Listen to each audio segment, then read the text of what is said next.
Corona की चौथी लहर की आहट के बीच WHO के कोविड से मारे गए लोगों के जारी किए गए आंकड़ों को लेकर सियासत तेज हो गई है। मोदी सरकार ने इन आंकड़ों को गलत बताया है। नीति आयोग के सदस्य वीके पॉल ने कहा है कि अनुमान के आधार पर जारी किए गए आंकड़ों को तवज्जो नहीं दी जा सकती।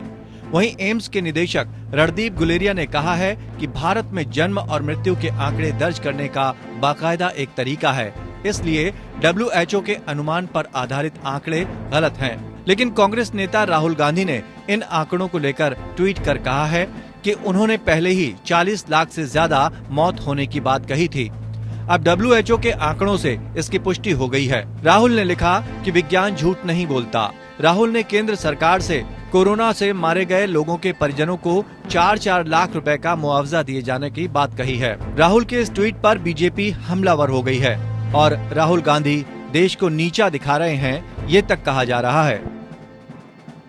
मोदी जी को नीचा दिखाने का ये जो प्रयास राहुल गांधी का है, ये कोई आज का नहीं है। भारतवर्ष को नीचे दिखाने में राहुल गांधी सफल रहे।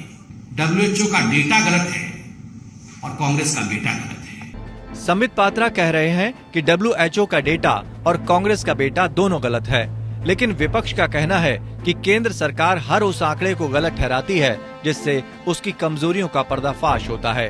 WHO से पहले भी लेसेंट समेत कई संस्थाओं ने इन आंकड़ों की तस्दीक की है। WHO का कहना है कि दुनिया भर में पिछले 2 सालों में 1.5 करोड़ से ज्यादा लोगों ने अपनी जान गंवाई है, जबकि कोरोना प्रभावित देशों ने कोविड से होने वाली मौतों का आंकड़ा सिर्फ 60 लाख बताया है। बहरहाल WHO ने इन आंकड़ों को जारी करते हुए महामारी की रोकथाम को लेकर सभी देशों को सबक लेने को कहा है। हाल ही में कोरोना पीड़ितों के परिवारों को मुआवजा दिए जाने के मामले में सुनवाई करते हुए सुप्रीम कोर्ट की जस्टिस MR शाह और जस्टिस BV नागरत्ना की बेंच ने कहा था कि मृतकों से जुड़े आधिकारिक आंकड़े सच नहीं हैं और सरकार तकनीकी बहाने कर मुआवजा देने से बच नहीं सकती।